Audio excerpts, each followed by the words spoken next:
Assalamualaikum warahmatullahi wabarakatuh. Selamat datang dalam video edukasi sejarah Islam. Saya Syafir Olgi akan mengajak Anda menelusuri sebuah pertanyaan besar yang masih menjadi perdebatan hingga hari ini. Dari mana sebenarnya Islam pertama kali masuk ke Indonesia? Apakah dari tanah Arab, tempat lahirnya Islam? Apakah melalui Persia dengan budaya sufinya? Ataukah datang dari Gujarat, India, atau bahkan Cina melalui pelaut-pelaut muslimnya? Mari kita jelajahi teori-teori yang berkembang dan menelusuri jejak sejarah yang membentuk wajah Islam Nusantara seperti yang kita kenal hari ini. Untuk memahami bagaimana Islam masuk ke Indonesia, kita perlu melihat bagaimana kondisi Nusantara sebelum kedatangan Islam. Pada masa itu, sekitar abad ke-7 hingga ke-13 Masehi, Nusantara bukanlah wilayah yang terisolasi. Sebaliknya, kepulauan ini telah menjadi bagian penting dari jaringan perdagangan internasional, terutama jalur maritim yang menghubungkan India, Arab, Cina, hingga Afrika Timur. Di Sumatera berdiri kerajaan Sriwijaya yang sangat kuat dalam bidang pelayaran dan pendidikan agama Buddha. Di Pulau Jawa, Mataram kuno dan kemudian Majapahit tumbuh sebagai pusat peradaban Hindu-Buddha yang megah.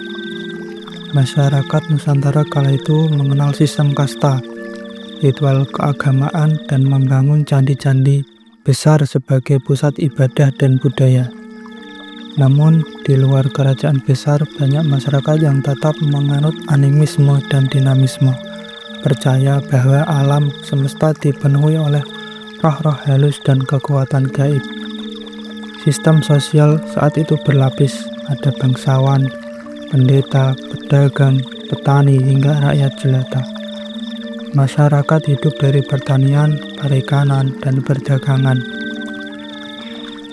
Tapi yang tak kalah penting, pelabuhan-pelabuhan Nusantara adalah titik temu budaya. Disinilah orang Arab, India, Persia, dan Cina berinteraksi dengan penduduk lokal, membawa komunitas dagang, budaya, bahasa, bahkan agama. Jalur pelayaran dan perdagangan ini menjadi pintu masuk alami bagi ajaran baru, termasuk agama Islam yang nantinya akan mengubah wajah Nusantara secara bertahap, dari kebudayaan hingga peradaban spiritual. Teori yang pertama adalah teori Arab. Salah satu teori paling awal dan paling banyak diyakini oleh sejarawan adalah teori Arab. Teori ini menyatakan bahwa Islam masuk ke Nusantara secara langsung dari Jazirah Arab, dibawa oleh para pedagang dan ulama sejak abad ke-7 Masehi. Hanya beberapa dekade setelah wafatnya Nabi Muhammad. Pendukung teori ini berargumen bahwa para pedagang Arab telah lama menjalin hubungan dagang dengan kawasan Asia Tenggara. Mereka singgah di pelabuhan seperti di Barus, Sumatera, Aceh, dan pesisir utara Jawa.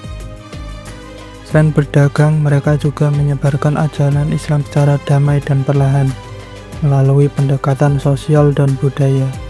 Islam dikenalkan melalui interaksi sehari-hari, pernikahan dengan penduduk lokal, serta melalui ajaran tasawuf yang lebih toleran dan mudah diterima masyarakat. Bukti pendukung teori ini adalah nisan berhuruf Arab di daerah Gresik tahun 1082 Masehi, menandai makam seorang perempuan bernama Fatimah binti Maimun. Dan itu kesamaan antara ajaran dan mazhab antara Indonesia dan Timur Tengah, terutama mazhab Syafi'i yang dominan di kedua wilayah, memperkuat dugaan bahwa pengaruh Arab sangat kuat sejak awal perkembangan Islam Nusantara. Teori ini didukung oleh kenyataan bahwa pada masa dinasti Umayyah dan Abbasiyah, ekspansi perdagangan dan dakwah Islam menyebar ke timur, termasuk ke wilayah India, Cina, dan kepulauan di Asia Tenggara. Maka tak heran bila banyak yang menyebut bahwa hubungan antara Islam dan Nusantara sudah sangat tua dan terhubung langsung dengan pusat peradaban Islam di Timur Tengah. Teori yang kedua adalah teori Persia. Teori ini menyebutkan bahwa Islam masuk ke Nusantara melalui perantara bangsa Persia yang kini dikenal sebagai Iran. Hubungan dagang antara Persia dan Asia Tenggara sudah berlangsung sejak lama, terutama melalui pelabuhan di Gujarat, India sebagai perantara menuju ke Nusantara.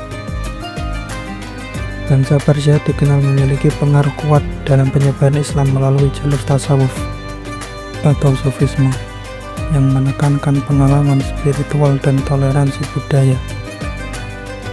Salah satu tokoh penting yang dianggap pembawa ajaran Islam dari Persia ke Indonesia adalah Maulana Malik Ibrahim. Batu nisannya yang bergaya Persia menjadi salah satu bukti arkeologis pendukung teori ini. Beberapa budaya lokal Indonesia seperti tradisi tabuik yang memperingati hari Asyura diyakini berasal dari tradisi Syiah Persia yang dibawa ke tanah air. Pengaruh Persia juga terlihat dari penyebaran berbagai tarekat sufi yang berkembang di Indonesia, seperti Qadariyah dan Naqsabandiyah yang asalnya berkembang pesat di wilayah Persia. Melalui pendekatan sofistik, interaksi dagang, dan budaya yang fleksibel, ajaran Islam dari Persia memberi warna tersendiri dalam sejarah keislaman Indonesia.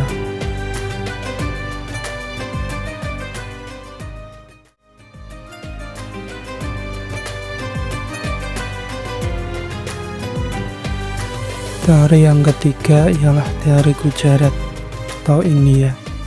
Teori ini yang paling dominan dalam buku-buku sejarah Indonesia. Teori ini menyatakan bahwa Islam masuk ke Nusantara melalui para pedagang dari wilayah Gujarat, India. Gujarat merupakan pusat perdagangan internasional pada abad ke-12 hingga 16 dan memiliki komunitas muslim yang aktif berdagang ke wilayah Asia Tenggara, termasuk Indonesia. Bukti arkeologis seperti batu nisan Fatimah binti Maimun serta laporan kolonial Portugis mendukung teori ini. Mereka menyebut Gujarat sebagai asal pedagang Islam yang berlabuh di pesisir Sumatera dan Jawa. Kerajaan Samudra Pasai di Aceh menjadi titik penting dalam penyebaran Islam. Dikenal sebagai pelabuhan besar, tempat ini menjadi persinggahan utama para pedagang Muslim dari India. Raja pertama Samudra Pasai, Malik As-Salah, yakini masuk Islam karena interaksi dengan pedagang India. Pasai menjadi kerajaan Islam pertama dan pusat dakwah Islam Nusantara. Melalui jalur dagang Islam dari Gujarat menyebar perlahan tapi pasti. Pendekatan ini memperlihatkan bahwa ekonomi dan dakwah berjalan beriringan dalam sejarah masuknya Islam di Indonesia.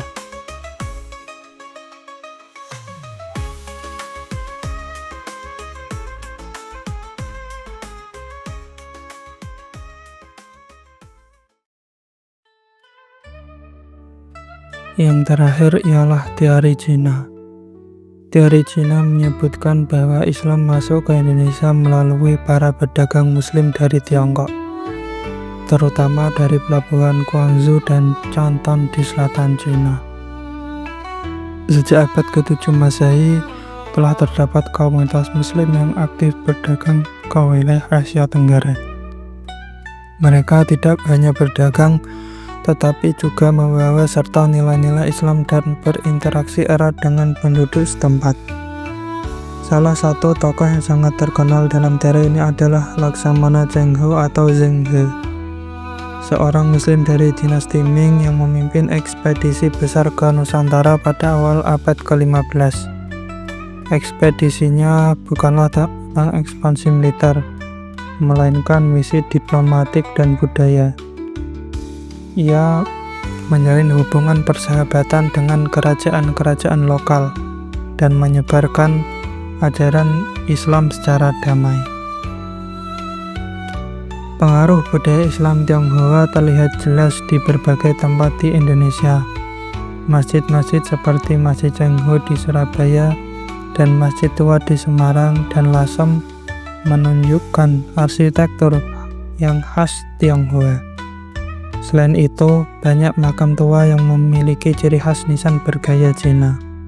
Teori ini juga diperkuat dengan eksistensi komunitas Muslim Tionghoa di pesisir utara Jawa dan Sumatera yang telah ada sejak ratusan tahun lalu. Mereka adalah bukti nyata bahwa Islam pernah menyebar melalui jalur Tiongkok dengan pendekatan budaya yang halus dan akulturatif.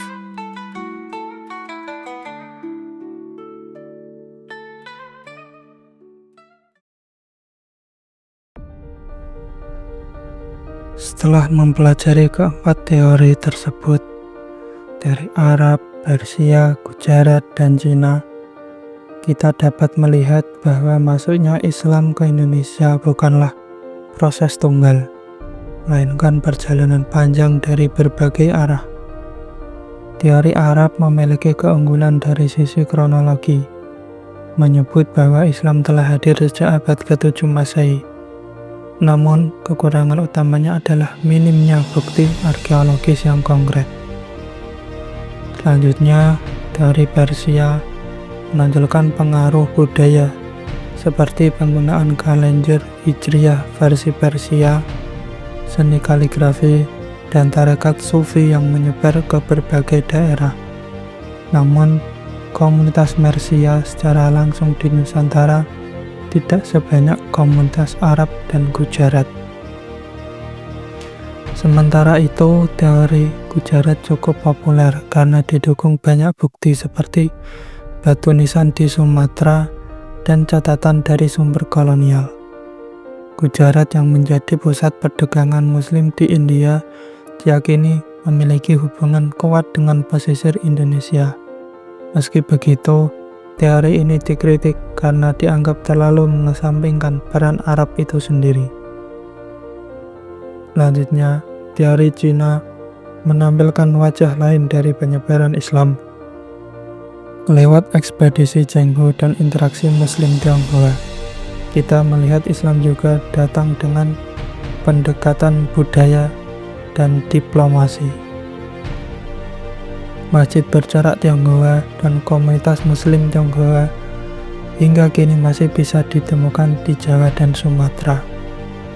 Penting untuk kita pahami, perbedaan teori ini bukan untuk menentukan siapa yang paling benar, melainkan untuk melihat kekayaan jalur dakwah Islam sebagai negeri maritim.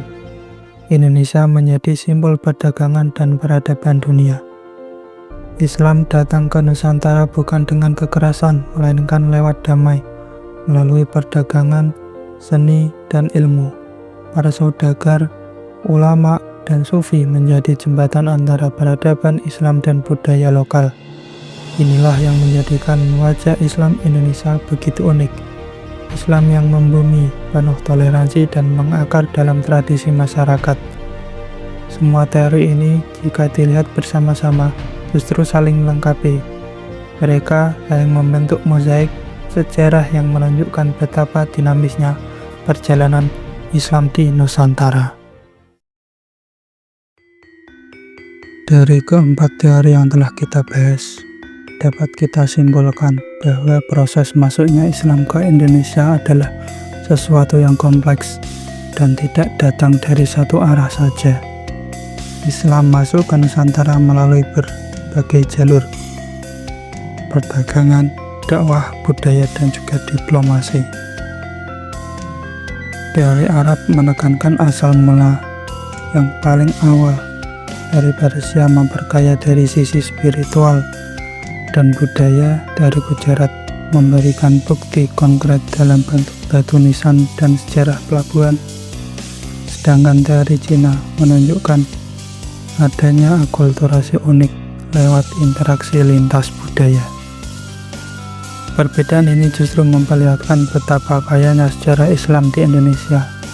Islam tidak datang dengan paksaan, tetapi menyatu dalam kehidupan masyarakat, mewarisi kearifan lokal, namun tetap membawa pesan tauhid dan peradaban. Saya, Syafiul Holgi, mengucapkan terima kasih atas perhatian teman-teman semua. Semoga video ini menambah wawasan dan mendorong kita untuk terus mencintai sejarah bangsa sendiri. Assalamualaikum warahmatullahi wabarakatuh.